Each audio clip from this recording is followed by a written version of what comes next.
ఒమర్ అబ్దుల్లాకి మోదీ అంటే ఏంటో అర్థమైంది. అందుకే ఇప్పుడు ప్రెస్ మీట్ లో మోదీ తలుచుకుంటే ఏదైనా చేయగలడు. అంటే ప్రతిపక్ష పార్టీలు అధికారంలో ఉన్నటువంటి రాష్ట్రాలకి మోదీ నిధులు ఇవ్వకుండా ఆపగలిగే దమ్ము ఆయనకు ఉంది. దానికి సమాధానం కూడా వాళ్ళు చెప్పగలరు. కానీ అలా చేయడం లేదు. మాకు ఇవ్వాల్సినటువంటి నిధుల కంటే ఎక్కువగానే ఇస్తున్నారు. పరిపాలనా పరంగా మాకు సవాళ్లున్నా ఆర్థిక పరంగా మాత్రం ఎటువంటి సవాళ్లు లేవు. ఇవ్వాల్సిన దానికంటే ఎక్కువగానే ఇచ్చి రాష్ట్రాన్ని అభివృద్ధి చేస్తున్నారు. ఆ విషయంలో కేంద్ర ప్రభుత్వం, రాష్ట్ర ప్రభుత్వం ముందుగానే మంచిగానే ఉన్నాయి.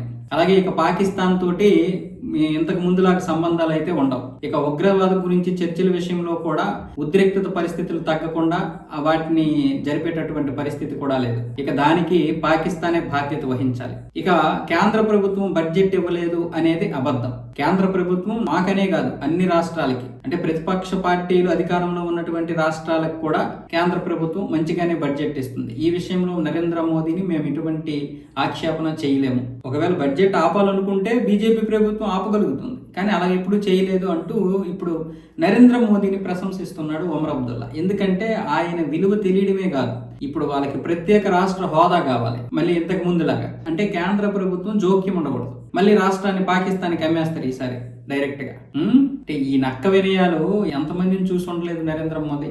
ఎవరికి వాళ్ళకే ఎక్కడ బంధాలు అక్కడ వేస్తాడు. ఎవరి కాళ్ళకి బంధాలు ఆ బంధాలు అక్కడ తగిలిస్తూ ఉంటాడు. నరేంద్ర మోదీని నువ్వు పొగడాల్సి వచ్చినా తిట్టాల్సి వచ్చినా ఏ విషయం చేసినా సరే అవన్నీ పట్టించుకోరు వాళ్ళు. కానీ ఎవరిని ఏ విధంగా దారికి తెచ్చుకోవాలో వాళ్ళకి తెలుసు. ఈ రోజు ఒమర్ అబ్దుల్లా అతన్ని ప్రశంసిస్తున్నాడంటే ఏదో ప్రేమ ఎక్కువైపోయో లేకపోతే నిజంగానే ప్రశంసించేస్తున్నాడని మనం పొంగిపోవాల్సిన అవసరం లేదు.